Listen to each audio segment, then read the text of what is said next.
I have not selected the amendment, and in order to move the motion, I call the leader of that party ready in his place on the front bench, Mr. Ian Blackfort.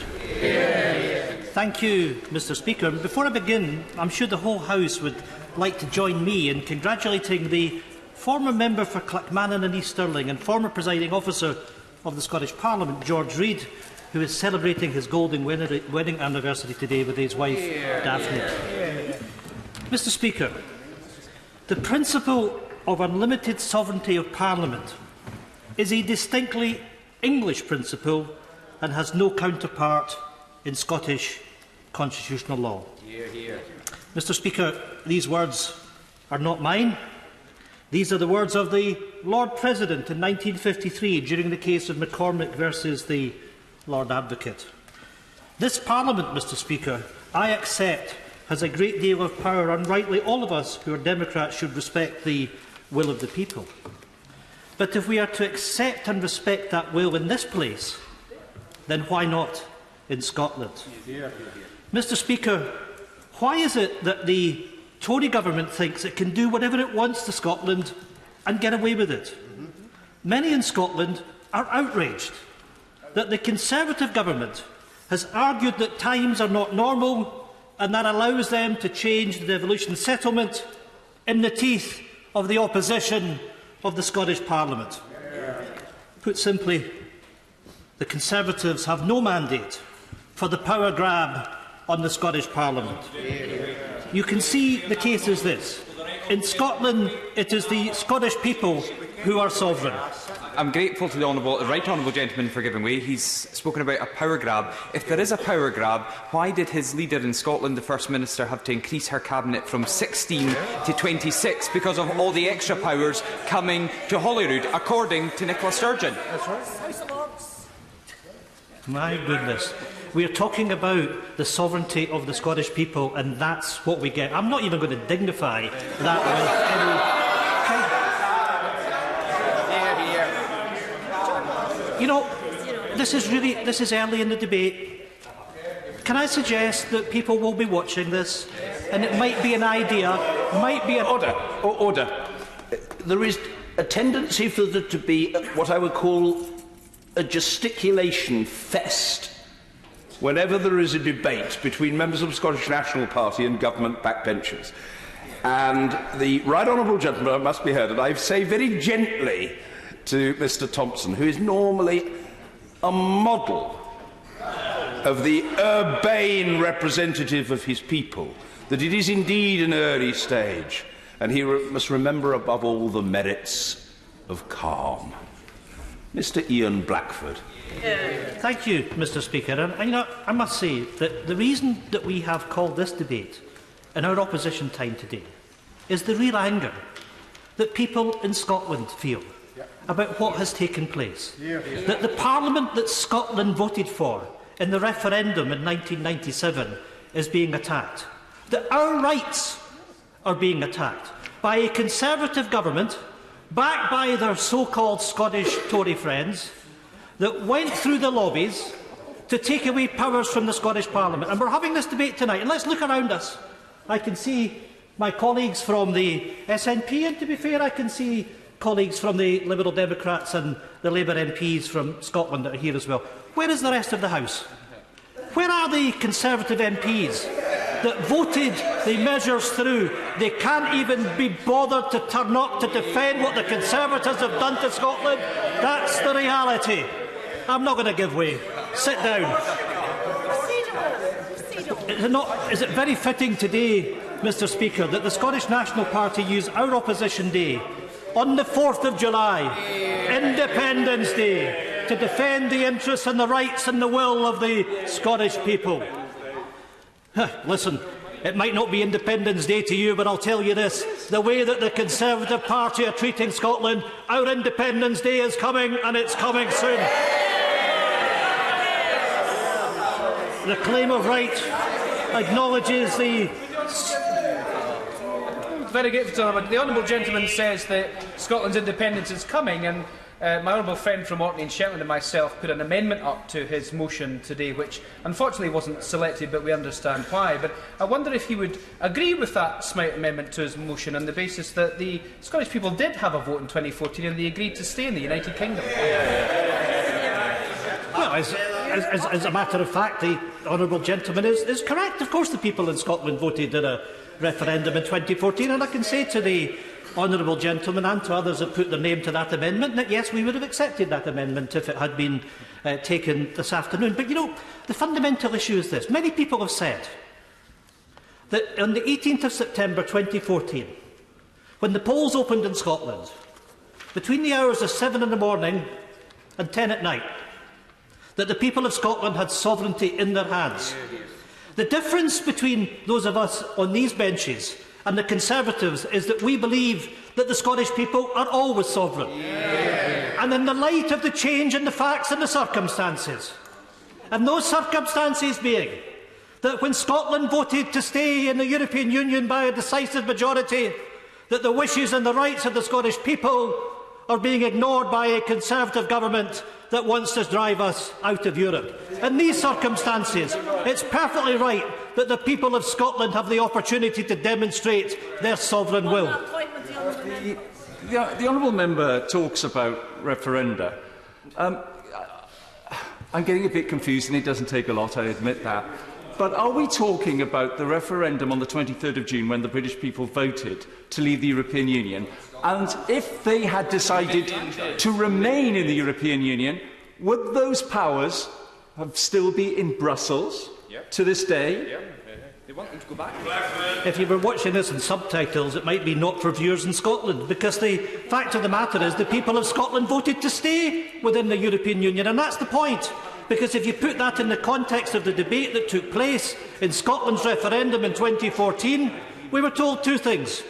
We were told that if we stayed within the United Kingdom, that we were to lead the United Kingdom.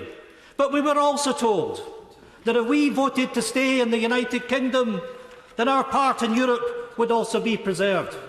And what has happened? Any pretence of Scotland leading the UK has been thrown away by the Secretary of State for Scotland. He doesn't believe that we're a partner in the UK. He believes that we're a part of the UK. How can you have a Secretary of State for Scotland that's just supposed to represent Scotland's interests when he's prepared to lie down and be walked all over because he doesn't see Scotland as being an equal part in the United Kingdom? And he can shout and scream in this chamber, but the reality is he's failed to defend Scotland's interests. Yes, you can point, you can gesticulate, but the people of Scotland... But I am not pointing or gesticulating. Now, does the right honourable gentleman, I know he's breathing fire at the moment with considerable eloquence and at some pace, does he wish to take an intervention from the Secretary of State, yes or no? I won't in this case. I'm very grateful for... But he will have his opportunity later on. I want to make progress because I know that many members wish to speak. Mr Speaker, the claim of right acknowledges the sovereign right of the Scottish people to determine the form of government best suited to their needs and the obligation on elected representatives in all their actions and deliberations. The interests of the people of Scotland shall be paramount. The claim of right is not simply a historical document, but it is a fundamental principle that underpins the democracy and constitutional framework of Scotland. The 1989 claim functioned as a declaration of intent on the sovereignty of the Scottish people. It sets the Constitutional Convention which 10 years later saw the people vote in a referendum for the re-establishment of a Scottish Parliament, a Parliament that this UK government now seeks to undermine and ignore. Before those on... I will give way one more time. The honourable gentleman has made reference to the Scottish Constitutional Convention and the Claim of Right in 1989. With the benefit of hindsight, does he think perhaps it was now a mistake for the SNP not to sign the Claim of Right or take part in the Constitutional Convention? I thank the honourable member for that intervention, and I'm going to come on and deal with that part. But I will do this. I will acknowledge the work of the Constitutional Convention, but let's not forget that the reason that the SNP was in the position that it was is because others in the Constitutional Convention would not allow the principle of independence to be discussed at that time. But I'm grateful of the enormous progress that we have made on the back of the Constitutional Convention. Before those on opposition benches start to jeer and snigger, yes, it is a fact that the Scottish National Party were not present for the signing and did not take part in the convention, but the SNP did take part in early discussions, but withdrew when it became clear that the convention would not countenance independence. We believe and continue to believe that ruling out such an option was to deny a key principle of the claim to choose the best form of government. But we've always supported the sentiments of the claim of right. The SNP has committed and recommitted to its principle. We acknowledge the sovereign rights of the Scottish people determine the form of government best suited to their needs. I really do hope that people in Scotland are watching this. We have a Conservative member from south of the border failed to be elected in Scotland that says all heart. This has nothing to do with heart. This is about the rights of the people of Scotland that voted for devolution, that they're finding that this UK Parliament is taking away their rights in the teeth of the opposition of the Scottish Parliament and every single party in the Scottish Parliament, with the exception of the Scottish Tories. When will the Scottish Tories start to listen to the people of Scotland? Because this is not about the SNP. This is about the Scottish Parliament. This is about the people of Scotland. And let's not forget that the Conservatives have lost every single election in Scotland since 1955. We've been defeated. Yeah, you can see, look at the 13 that have been elected. There are 35 of us here from the Scottish National Party that won the election for Scotland. That's the reality. The Conservatives are in a minority administration in the Parliament. You would love to have the majority of MPs that we have from Scotland, and I can tell you this, it's not likely to happen. We have defended the sentiment time and time again, and we're here to do it again today. Why today, some in this chamber might ask? Well, the facts of this matter are, over the past few weeks, we've seen the biggest power grab conducted by this government since devolution. We have seen We have seen the Tory government disrespect the Scottish Parliament, the Scottish Government and the Scottish people. The interests and the democratic choices of the people of Scotland have been shoved aside by the UK Government. Devolution has been downgraded and the authority of our Parliament has been diminished. While the Tory Government in London seeks to destroy our constitutional settlement and undermine the sovereignty of the Scottish people, we in the SNP will not let the Scottish people be ignored. We will do all that we... Turn up the volume. Turn up the volume. Turn up the volume. I would simply say, just carry on. Carry on. Because what you've just done is insulted the people of Scotland, as you continue to do. We will do all that we can to ensure that the wishes of the Scottish people are respected. Today, we ask as well, I hear Scotland's watching, but the question to the Conservatives, will you respect the sovereignty of the people of Scotland, yes or no, because you've failed dismally to do it up till now?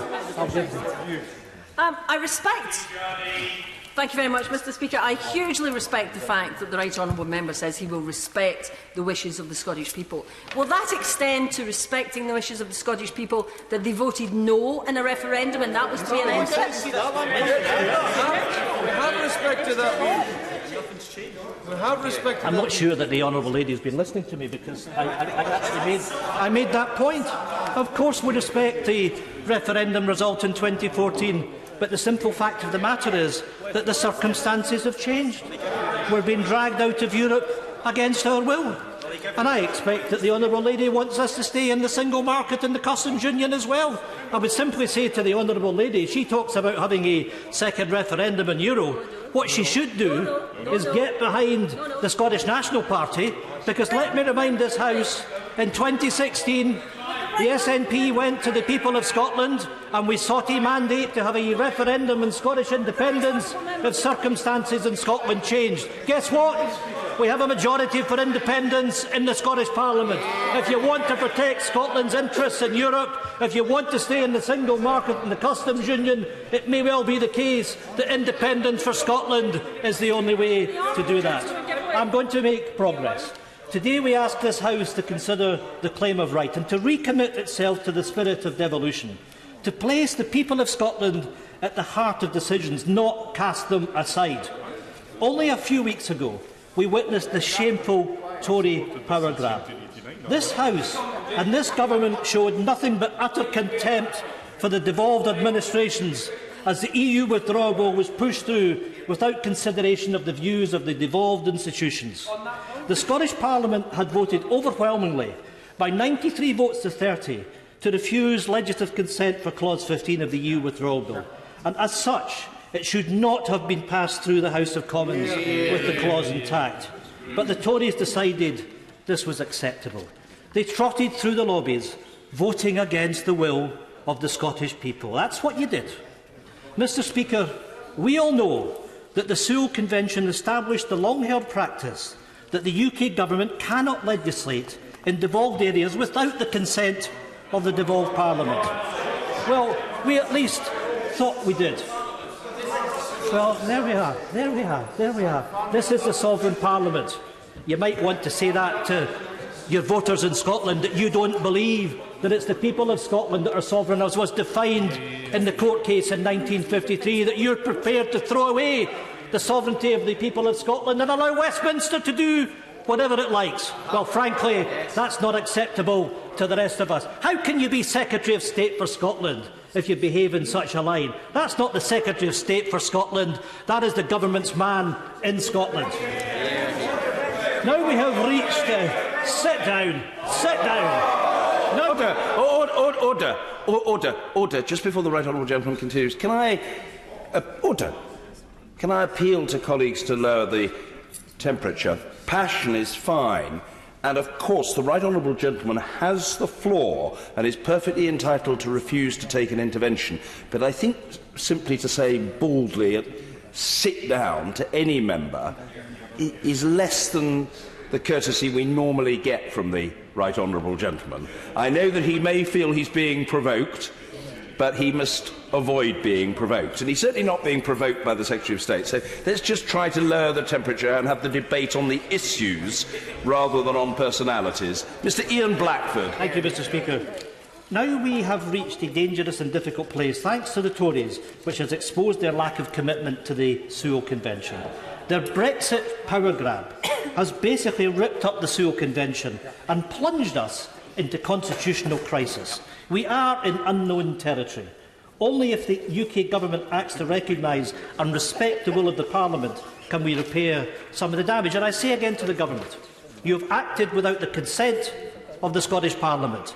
Bring forward legislation that will protect the powers of the Scottish Parliament, and do it now. If the Secretary of State recognises his role in defending devolution, he should do so.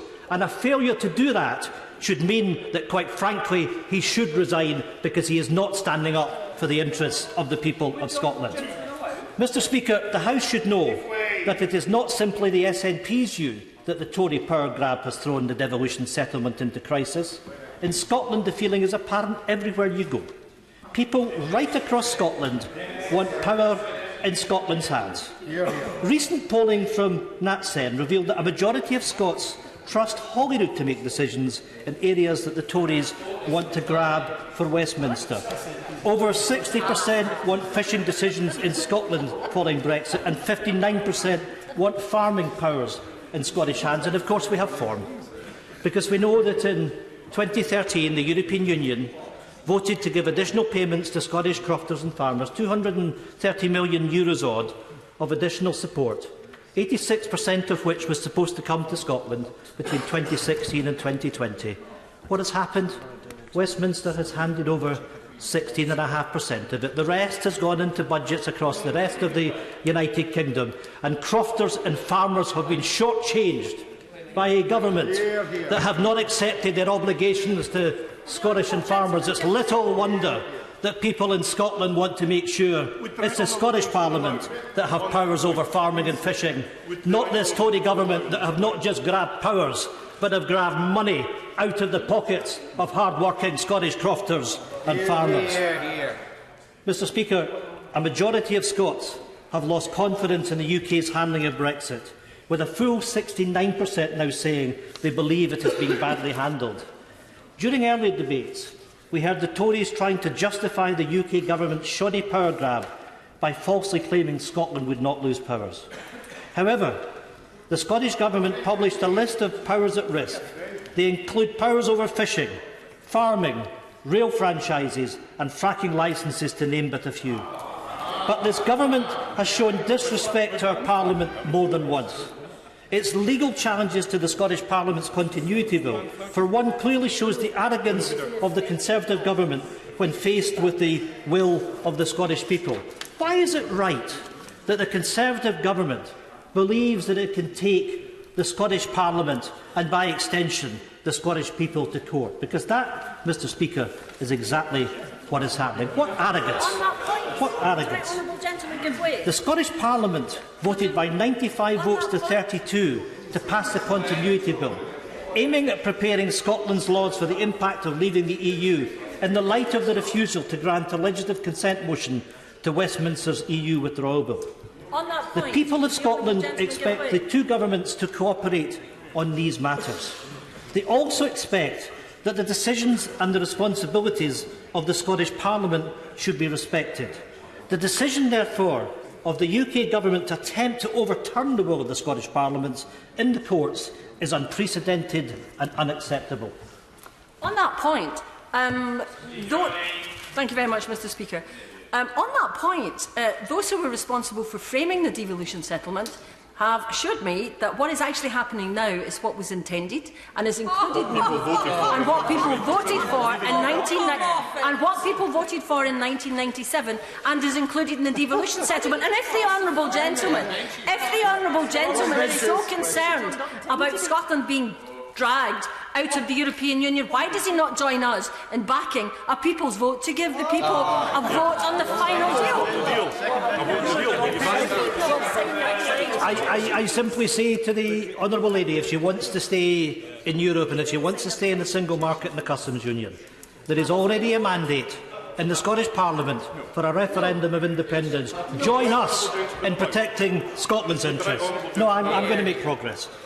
Westminster cannot unilaterally rewrite the devolution settlement and impose UK-wide frameworks in devolved areas without consent. The truth of the matter is that right from the start of the Brexit process, we've seen the UK Government attempting to avoid all attempts at democratic engagement. It took a decision from the courts to force them to consult Parliament over the decision to trigger Article 50. Similarly, the UK Government ignored all requests from the devolved administrations to be involved in the process of triggering Article 50, despite Scotland voting overwhelmingly to remain in the EU. Where's the respect? Where's the engagement? There was none. But the Tories haven't just ignored the will of the Scottish Parliament, they ignore the interests of the Scottish people. For years now, their austerity agenda has punished the people of Scotland. The Tory obsession with punishing the poor and protecting the rich has seen families struggle in hardship, women denied the right to a fair pension, and women who have been made victims of rape made to justify their rights to child benefit. Absolutely shameful. The policies of this Tory government are morally repugnant. They have no place in a civilised, compassionate Scotland. In January 26, 2012, Nicola Sturgeon, the First Minister of Scotland, led a debate on the claim of right with the motion that the Parliament acknowledges that the sovereign right of the Scottish people to determine the form of government best suited to their needs and declares and pledges that in all its actions and deliberations their interests shall be paramount. At that time, 102 MSPs voted for the motion, with 14 Tories voting against it, the same old Tories voting against the sovereignty of the Scottish people. You see, even then, Mr Speaker, the Tories could not, would not stand up for the Scottish people. I thank the right honourable gentleman for giving way.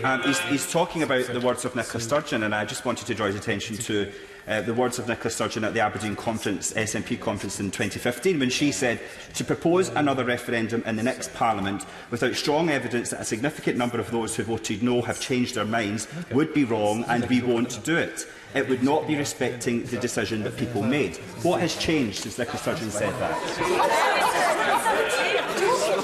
Well, for the hard of hearing in the Labour branches, Brexit. The Tories pay lip service to devolution, but they do not believe in it. They do not believe that the Scottish people should have the right to determine the government that best suits their needs. Mr Speaker, what are they afraid of? Afraid of power being in the hands of the Scottish people. Surely we are all democrats. Surely now even the UK government must accept that it's the people that we serve, not that they serve us. Mr Speaker, that is the crux of this debate. With the quote that I began my remarks with, in Scotland things are different because our view of government is different. It is not top-down, it is ground-up. The single job of government is to serve the interests of our people. It is to carry out their will, and it is to improve their lives, something the Tories are yet to learn. Well, today, let them learn this, that in Scotland the people of Scotland are sovereign, and that the Scottish Parliament embodies the sovereignty of the Scottish people. Next year sees the 20th anniversary of the re-establishment of the Scottish Parliament, something that was fought for generations by many people. Yet our Scottish Parliament finds itself... I hear someone shouting, not you. It was one of your own colleagues, actually.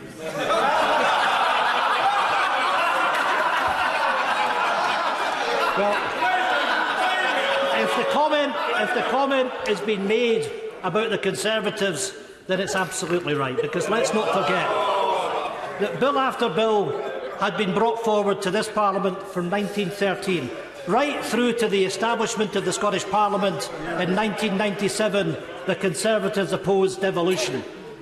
Mr Speaker, they're still opposing devolution. That's why, with such glee, they're attacking the powers of the Scottish Parliament, led by this so-called Secretary of State for Scotland. He should be ashamed of himself. Mr Speaker, our Scottish Parliament finds itself under threat of a power grab from the very party which opposed its creation in the first place. More than 2 decades after Scotland voted for a Scottish Parliament, the UK Government's withdrawal bill constitutes the biggest power grab since devolution. The Secretary of State promised a powers bonanza to the Scottish Parliament, while his colleague, the DEFRA Secretary, even went as far as to suggest immigration powers could be devolved to Scotland. Despite that promise, the Secretary of State for Scotland consistently failed to name one power in that bonanza coming back to Scotland. In December 2017, the Secretary of State for Scotland promised that amendments would be made to the withdrawal bill during report stage before going back on that promise and allowing amendments to be made only in the unelected House of Lords. The Secretary of State has not once apologised for the fact that this House never had that opportunity. This elected chamber never had the opportunity to discuss amendments to the withdrawal bill that affected devolution of Scotland, showing utter contempt for our Parliament and for our people. Since then, the Secretary of State has been missing in action, refusing to lead on an emergency debate on the Sewell Convention called by the SNP, following the refusal to allow time to debate Clause 15 once the withdrawal bill had returned from the Lords. If members are not convinced of his inadequacy for the job, then hear this. The Secretary of State removed all doubt as to his views when he recently said that Scotland is not a partner in the UK, not equal. That is exactly what this government thinks of the people of Scotland, and its actions reflect that sentiment. The Secretary of State can't stand up for Scotland as he does not recognise Scotland as a partner in the United Kingdom. He has unilaterally downgraded our role. It is little wonder he is without consequence in standing up for Scotland. Mr Speaker, what a damning indictment of the Tory party. Mr Speaker, the right honourable gentleman sets out his case now for independence, which is to be based on deceit and misrepresentation.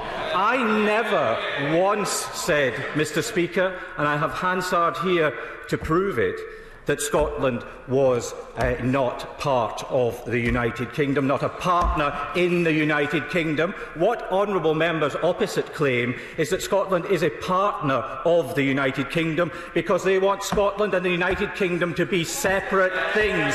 They are not. Scotland is part of the United Kingdom. Scotland is at the heart of the United Kingdom, and ultimately that's what the right honourable gentleman objects to. Mr. Speaker, what we object to is a Secretary of State that can't do his job in standing up for the people of Scotland. And the simple fact of the matter is, what we're doing today is we're talking about the claim of right for Scotland. We're not arguing for independence of Scotland. That day will come. We're simply talking about the principle and where sovereignty lies. And we are affirming the rights of the people of Scotland to be sovereign. And everyone can see what is going on here is that the Conservative MPs seem to be denying the rights of the people to that sovereignty. Let me lay this challenge to the Conservatives here and now. We have placed a motion before you. Have the guts to come through the lobbies tonight with us, affirming the sovereignty of the Scottish people, or if you so dare, oppose that motion. Show you have the guts to stand in the face of the motion that we have in front of us. Because if you fail to do so, then it will be the accepted will of this House that we've accepted the sovereignty of the Scottish people. So tonight you have a choice. You can sit and chunter and shout and bawl and laugh as you've done since this debate started, or you can go through the lobbies later on and you can stand up for the people of Scotland, you can affirm the sovereignty of the people of Scotland, or you can flunk it. Because history has shown that every step of the way you've argued against the interests of the people of Scotland. Just to simply say, this side never walked out and turned their backs on the people of Scotland from this Parliament, but your side did turn their back on the people of Scotland. You know, the simple fact of the matter is that we were faced with a situation, and he should be ashamed, that the Conservative government pushed through the withdrawal bill that took powers from the Scottish Parliament without a debate in this House. And the honourable member and all his friends went through the lobbies to take these powers from the people of Scotland. I'm proud of the fact that it's the Scottish National Party that's standing up for the people of Scotland. What the Conservatives are doing is allowing Scotland to be walked all over, and the honourable gentleman and his friends are guilty as charged of having done that. Mr. Speaker, a party with no mandate to speak for Scotland but thinks it can do whatever it wants to Scotland and get away with it. They opposed devolution in the first place. They've consistently voted against Scotland's interests, and now they want to dismantle the rights of our Parliament, downgrading devolution and dismissing the views of the people of Scotland. Mr. Speaker, the people of Scotland asked for none of this. They voted decisively against leaving the European Union, yet now they face the socio-economic chaos from a hard Tory Brexit. Before she became Prime Minister, Theresa May set out her view of a UK in which Scotland, Wales, Northern Ireland and England continues to flourish side by side, but as equal partners. Yet, Mr. Speaker, the views of the people of Scotland are disregarded. Instead, the Prime Minister has shut out and silenced the people of Scotland from the Brexit debate. The Secretary of State for Scotland wasn't even invited to the meeting at Chequers where they discussed Brexit. His views were not called upon, inconsequential in the process that the UK Government was going through. Mr. Speaker, whilst the Scottish Parliament is not yet 20 years old, it has made remarkable achievements. From free education, personal care and prescriptions, world-leading climate change targets, the smoking ban, huge strides forward in attitudes towards sectarianism, sexual equality and multiculturalism. Meanwhile, waiting times are here. You know what? What you find is when you look at A&E in Scottish hospitals, the record is far better than the Conservative government in London. And the honourable Honourable Member for Ayr, rather than doing down the health service in Scotland, should be talking up the successes of the Scottish Parliament, the Government, in delivering for the people of Scotland. Meanwhile, in Westminster, the cruel and callous Tory policies such as the rape clause, the bedroom tax, austerity and, of course, Brexit stand in stark contrast to our approach. In Scotland, we do things differently, and this place needs to recognise that the first step is for Westminster to respect the will of the Scottish Parliament. Will this place do it? Will this House recognise that the Scottish Parliament has not given a consent motion to the withdrawal bill? Will this Parliament now recant and make sure the powers that have been grabbed are sent back to the Scottish Parliament? Because that's what the people of Scotland expect. You know, we were promised in 2014, with Gordon Brown saying that a no vote in the independence referendum would lead to changes offering as close to federalism as possible. In the end, nothing close to that was delivered. And before the Tories leaped from the benches, yes, we in the SNP respect the will of the Scottish people decided in 2014. But the claim of right is important, because it allows for the sovereignty of Scotland to choose, and that means if Scotland decides it wants change, then it should be respected. Why should Conservatives stand in the way of the sovereignty and the rights of the Scottish people? And why should Scottish Conservatives allow that to happen? It's their responsibility not to stand up for their constituents, their needs and their wishes. Mr. Speaker, the Scottish Government was elected in May 2016 on a manifesto which said in relation to independence, the Scottish Parliament should have the right to hold another referendum if there is a significant and material change in the circumstances that prevailed in 2014, such as Scotland being taken out of the EU against our will. Mr. Speaker, given events since 2016, there is therefore no question about the legitimacy of the Scottish Parliament and the people of Scotland to consider the question of independence. Everything has changed. Now, this Parliament today must show that it understands, recognises and respects the rights of the Scottish people to determine the form of government best suited to their needs, including during this time of significant change. I urge all members to defend the interests of the people of Scotland and to vote to recognise the claim of the right of the Scottish people. Our people's sovereignty, Scotland's sovereignty, must be and will be respected. Order. The question is as on the order paper. I call the Secretary of State for Scotland, Secretary David Mundell. Thank you, Mr. Speaker. Can I begin by sharing the good wishes expressed towards George Reid, the former presiding officer of the Scottish Parliament. I voted for George Reid to be presiding officer in 1999 and again in 2003 because he was a man of substance. George Reid wasn't a man when he was an MP that would have come to this chamber and dished out abuse at another member and then failed to take an intervention. He wasn't a man who would have come to this chamber and distorted the words of a fellow MP so that he could put forward his case. He was a man of principle who argued, and I'm sure still does argue, for independence on the basis of a principle, not deceit, abuse and misrepresentation. Mr. Speaker, this debate is a missed opportunity. We could have been discussing the future of Scotland. We could have spent the time talking about our plans to realise the sea of opportunity presented to our fishermen from leaving the EU. We could have talked about city deals or our industrial strategy. Instead, we have this debate which says nothing about the future of Scotland, but everything about the SNP and their obsession with independence. They're like a broken record. It's less than 2 years since Parliament debated the claim of right at the behest of the SNP. Of course, in that intervening time, we have had an electoral test in Scotland, a general election. The result, as I recall it, was SNP losing 21 seats and 12 Conservative gains. That debate was a charade then, an excuse to talk about independence, and it's a charade today. But what else, Mr Speaker, would we expect? The leader of the SNP Westminster Group set out his position very clearly exactly a week ago. Nothing else matters to them. Not improving Scotland's sluggish economy, certainly not preparing Scotland for Brexit.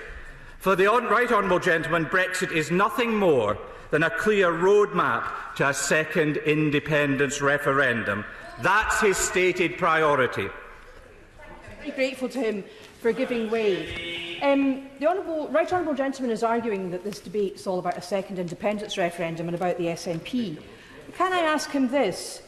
Does he agree with Article 1 of the Charter of the United Nations?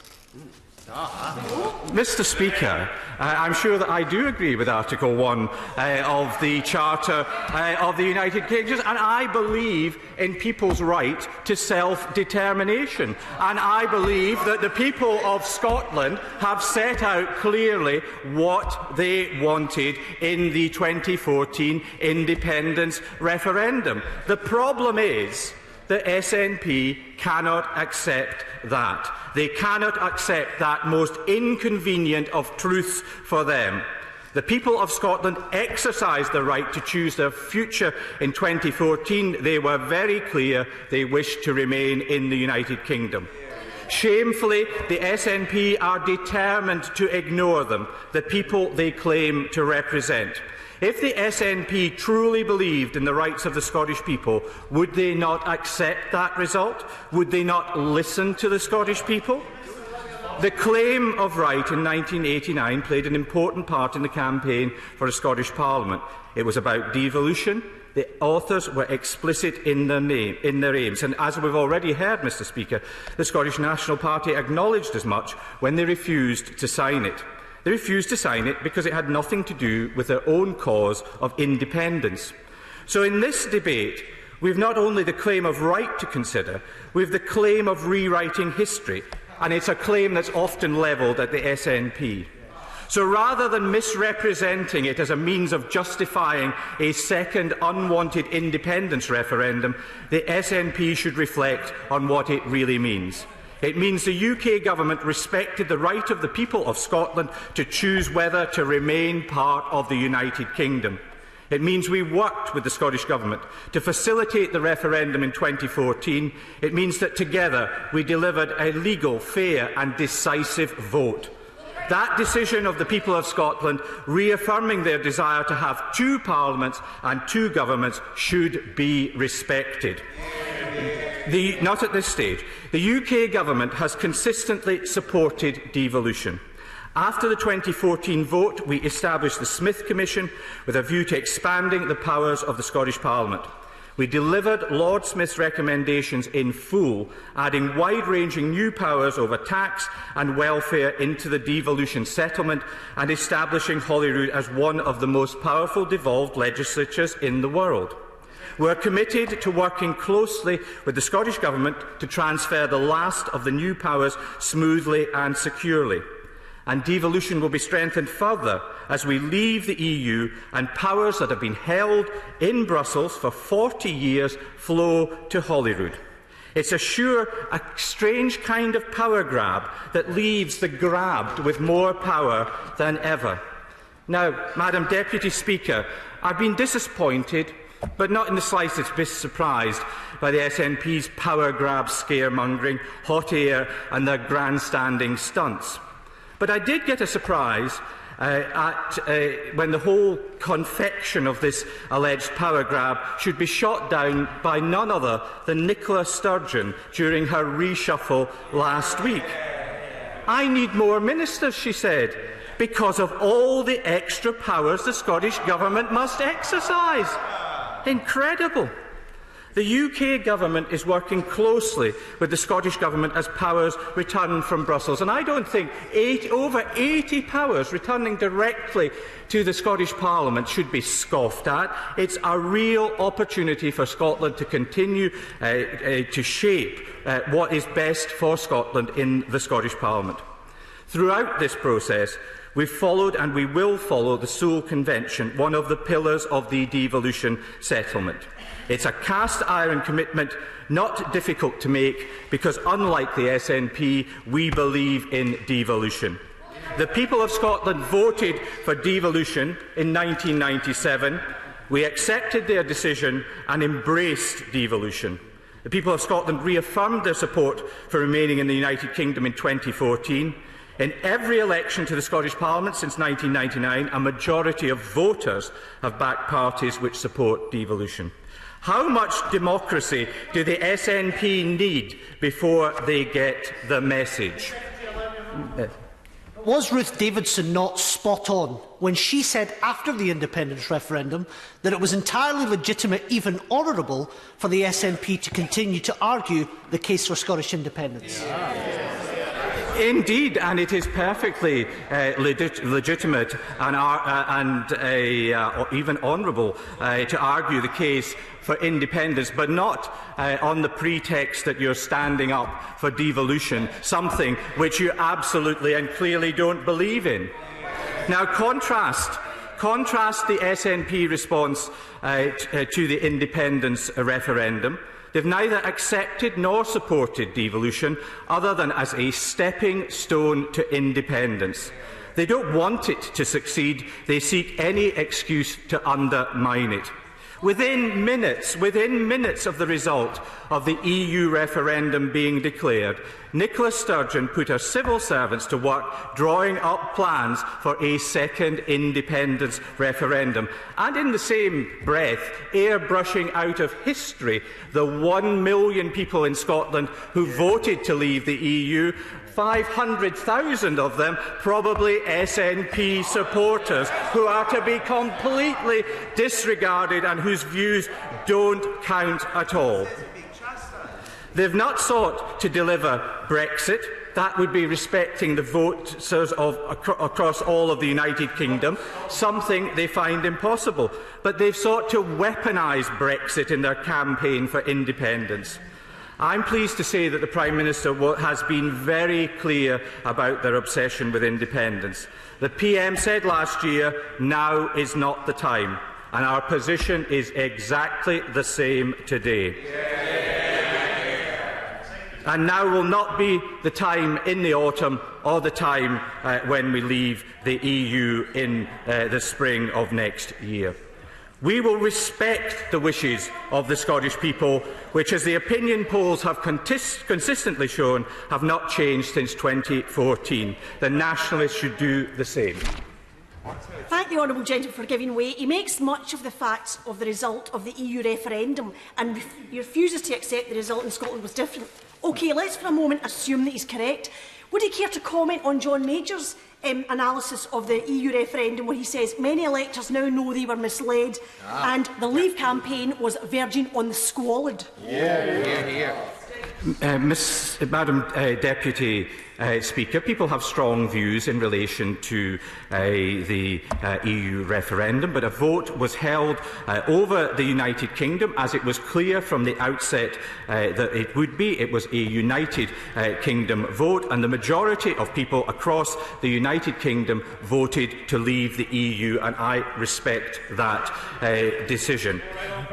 Yes, I will. Thank the Secretary of State for giving way. Would you agree with me that the crucial problem here is that members opposite appear to be completely unable to distinguish between the will of the Scottish people and the whim of the Scottish National Party? Indeed,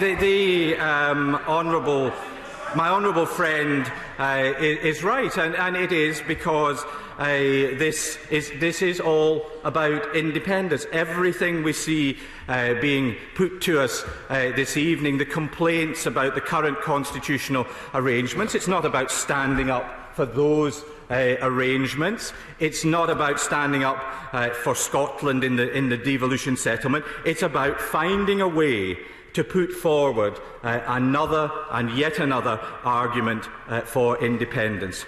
The SNP are ignoring the wishes of the Scottish people, and they are losing the argument. In fact, they are no longer arguing at all, except among themselves. And the Right Honourable Gentleman's speech was as much for an SNP conference for a core audience in the SNP as it was for this chamber.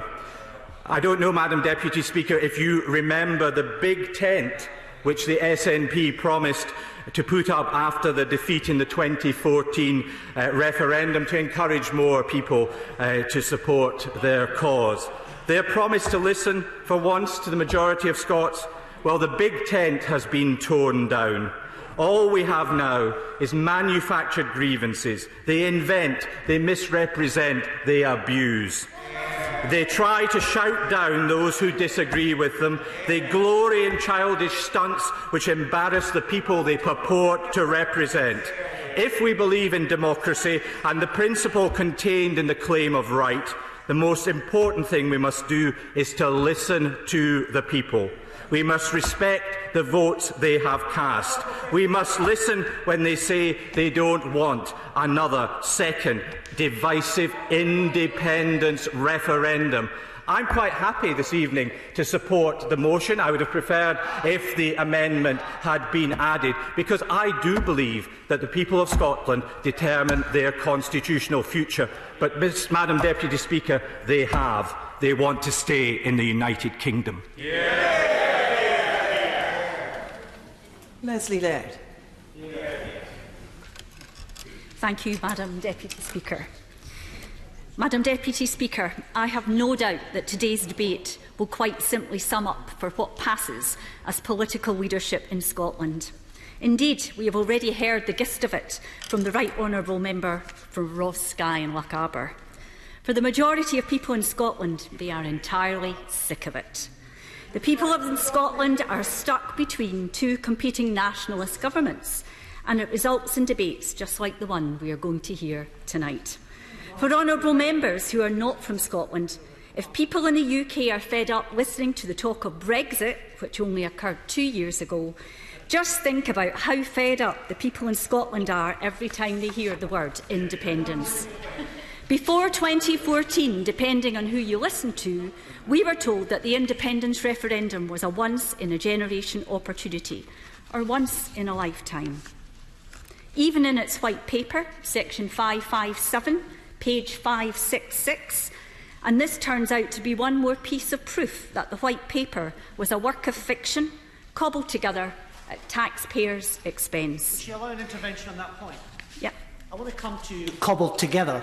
What was Gordon Brown's description of Scotland getting the closest thing to federalism possible if it voted no, if not cobbled together? Well, I think as members have touched on, the vow was fully delivered, and the fact that you the fact that you've had to increase your cabinet so much in the last few years just simply reflects the fact that you've got more powers. You're recognised as the most powerful independent parliament. I shall move on. Yet here we are today, not 4 years after the referendum, and the issue has never gone away. Labour's position on the claim of rights is unambiguous. We helped to write it, we signed it, and we supported it in the past, and we will support it in the future. The claim of rights states that the Scottish people have the sovereign right to determine the form of government best suited to their needs. Determining the form of government best suited to their needs is exactly what the people of Scotland already do. And that is exactly what they did in 2014 in the independence referendum. In 2014, people in Scotland were faced with a choice: to leave the United Kingdom and have the Scottish Government as their sole government, or to remain in the United Kingdom and have two governments. They chose the latter, 55% to 45%. I thank the Shadow Secretary of State for giving way. Of course, the motion talks about the claim of right rather than the votes that we've had previously. I wonder, it's something that Labour used to support. I wonder if she might touch on it now and whether she feels the position that she might be able to support the motion this evening. Labour will always be happy to support the claim of rights. I've just outlined that position, and if the honourable gentleman allows me to continue, I will expand further on that point. The form of government that people in Scotland chose was that of dual governance, something that the SNP have failed to accept. It's not what's best for Scotland that they are interested in, but what's best for their single obsession. And if you think otherwise, the launch of a petition today on rewriting the claim of right to reference only independence should leave no one in any doubt about the SNP's priorities. The Labour Party supported the current claim of right. In fact, I'd argue that the claim of right was instrumental in the Scottish Constitutional Convention that led to the devolution in Scotland. And I think that fact goes to the heart of the issue that we face today. There were two parties that did not sign the claim of right in 1989, the SNP and the Conservatives. So why did they not sign? Well, the Tories never signed it because they didn't believe in devolution, and as their recent performance shows, they still don't. The SNP never signed it because they've never been interested in devolution. It's always been, and still is, all about independence. The irony now is that the SNP are asking us to support the principles of something that they never signed up for in the first place. But again, I guess we are where we are. And let me talk about where we are today. This is their half-day debate. It's one of only 3 opposition debates that the SNP get a year. Is it not extraordinary that of all the things they could have used this time to talk about, that this is what they've opted for? Absolutely extraordinary, except, of course, when it's seen through the narrow prism of their obsession. Politics will always be priorities. I'll give way. It is extraordinary that the SNP have chosen, as the Honourable Lady is saying, their half-day debate to be on this subject. What's even more extraordinary is the performance of the Right Honourable Gentleman, the Leader of the SNP. I have to say that it is with great sadness that I reflect on how diminished a personage he now is in the eyes of this House, because of the way in which he has conducted himself in these debates. He has been largely impolite, has shouted abuse across the floor of the House. And would the Honourable Lady agree with me that the standards of Parliament demand